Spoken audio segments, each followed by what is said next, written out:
नमस्कार, मी पंजाब डक 11-12 पर्यंत आणखीन काय होईल म्हणजे मराठवाडा आणि दक्षिण महाराष्ट्रामध्ये सातारा, सांगली, सोलापूर, कोल्हापूर, पुणे आणि इकडे मराठवाड्याचे लातूर जिल्हा, बीड जिल्हा, परभणी जिल्हा, नांदेड जिल्हा, धाराशिव, लातूर, हिंगोली ह्यापर्यंतच काय होईल म्हणजे आणखीन 10, 11, 12, 13 पर्यंत पाऊस राहील म्हणून हा अंदाज लागायचा. पण हे सगळीकडे मान्सूनचा मोसमी पाऊस पडणार नाही, काही भागातच पडला, जिथं पडला तिथं जास्त पडायला, सर्वदूर काही पडणं म्हणून हा अंदाज लक्षात.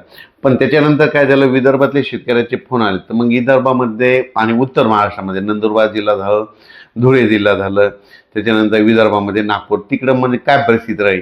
तर त्या शेतकऱ्याला सांगायचं होतं की काय होणार आहे म्हणजे 13 तारखेपासून, म्हणजे 13 तारखेपासून 13, 14 पासून ते मग 16, 17, 18 पर्यंत मग काय होईल, उत्तर महाराष्ट्र आणि विदर्भाकडे मोसमी पाऊस दाखल व्हायला सुरुवात होईल.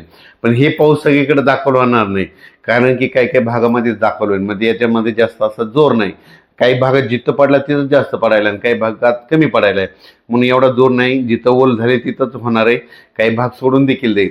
पण हे करत असताना तुम्हाला सांगू इच्छितो की 13, 14, 15च्या दरम्यान मग मुंबईला देखील, नाशिककडे देखील, मुंबईला देखील पाऊस बघायला भेटेल, पुण्याकडे देखील मोसमी पाऊस बघायला भेटेल. नंदुरबार, धुळे जिल्हा, जळगाव जिल्हा, संभाजीनगर जिल्हा, कन्नड ते भाग, त्याच्यानंतर सोयगाव तालुका, त्याच्यानंतर बुलढाणा जिल्हा, अकोला जिल्हा, अमरावती जिल्हा, वर्धा, भंडारा, गोंदिया, चंद्रपूर, यवतमाळ ह्या पट्ट्यामध्ये काय होईल, मग 13च्या नंतर तिकडल्या पट्ट्यामध्ये मोसमी पाऊस बघायला भेटत. पण तो पण सर्वदूर नाही राहणार, काय होणार आहे, काही काही भागातच पडणार आहे. मग शेतकऱ्याला सांगितलं तर याच्यामध्ये काय झालं की आहे पण थोडा कमजोर आहे. तर शेतकऱ्याला एक विनंती की जमिनीमध्ये जर ओल असेल तरच पेरणीचा निर्णय घ्या, नसता घेऊ नका. मी पहिल्यापासूनच म्हणलं होतं की यावर्षी पेरणीचे 3 टप्पे होणार आहे, एक 7 ते 14 मध्ये. मग आता दक्षिण महाराष्ट्र, कोल्हापूर, सांगली तिकडे पाऊस झाला, त्यांच्याकडे ओल असेल तर ते पेरणी करू शकते, समजा की ते त्यांचा निर्णय घेतील. त्याच्यानंतर काय होणार आहे, जूनच्या शेवटच्या आठवड्यात म्हणजे 20 जून ते 30 जून मध्ये एक पेरणीचा टप्पा राहील. मग त्याच्यामध्ये देखील महाराष्ट्रामध्ये पाऊस पडणार आहे. आणि त्याच्यामधून जर काही शेतकरी उरले तर 10 जुलै ते 15 जुलैमध्ये पाऊस येईल आणि त्याच्यामध्ये सर्व शेतकऱ्याची पेरणी होणार आहे म्हणून हा अंदाज. पण उत्तर महाराष्ट्र, खास करून उत्तर महाराष्ट्रातल्या शेतकऱ्याचे काही मिरची लागवड आहे, त्यांच्या विहिरीचे पाणी संपले, मग ते पाऊस येण्याच्या प्रतीक्षेत आहेत. तर त्यांच्या उत्तर महाराष्ट्र, कन्नड तालुका, सिल्लोड, भोकरदन, त्याच्यानंतर जळगाव जिल्हा, नंदुरबार जिल्हा, धुळे जिल्हा, त्या शेतकऱ्याला सांगू इच्छितो की पारोळा तालुका, की तुमच्याकडे मात्र 13 तारखेपासून 13 जूनपासून ते 17, 18 पर्यंत दररोज वेगवेगळ्या भागामध्ये विखुरलेल्या स्वरूपाचा हे मोसमी पाऊस दाखल होईल. सर्वदूर नाही पडणार पण वेगवेगळ्या भागात पडणार आहे, म्हणून हे अंदाज शेतकऱ्यांना घ्यायचा. त्याच्यानंतर विदर्भामध्ये देखील अशीच परिस्थिती राहील. विदर्भामध्ये देखील काय होईल, 13 जूनपासून ते 17, 18 पर्यंत, 13, 14, 15ला, 18, 17, 18च्या दरम्यान तिकडे विदर्भात देखील काही जिल्ह्यामध्ये दाखल होईल. पण हे सगळीकडे दाखल होणार नाही, काही भागात होईल.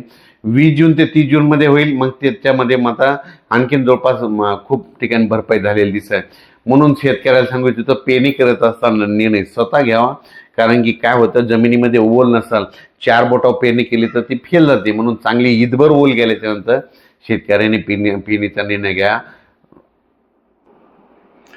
परत एकदा शेतकऱ्याला सांगतो, हे मोसमी पाऊस कसा आहे, दक्षिण महाराष्ट्राकडून आलेला आहे, कर्नाटकमधून आलेला आहे. त्याच्यामुळे काय होईल, ते 10, 11, 12 पर्यंत काय होणार आहे, सांगली जिल्हा, सोलापूर जिल्हा, पुणे जिल्हा, त्याच्यानंतर बीड जिल्हा, धाराशिव जिल्हा, लातूर जिल्हा, परभणी जिल्हा, नांदेड जिल्हा, हिंगोली जिल्हा, यवतमाळ जिल्हा ह्या परिसरामध्ये काय होईल जालन्यापर्यंत, की हे थोडं बऱ्याच ठिकाणी म्हणजे ह्या 3 दिवसामध्ये 11, 12, 13 पर्यंत बऱ्याच भागामध्ये कव्हर करत.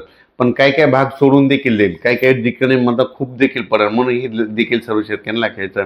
त्याच्यानंतर मात्र 14 पासून देखील मग मुंबई, नाशिक,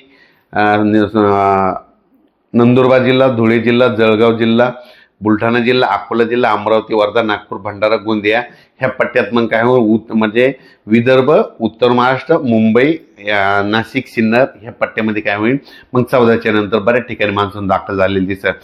पण याची व्याप्ती खूप नाही, काही भागातच पडेल, काही भाग देखील कमी राहील.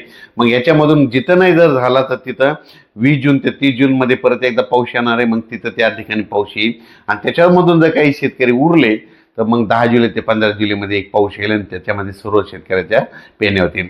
अचानक वातावरण बदल झाला तर लगेच एक शेतीला जाईल. धन्यवाद.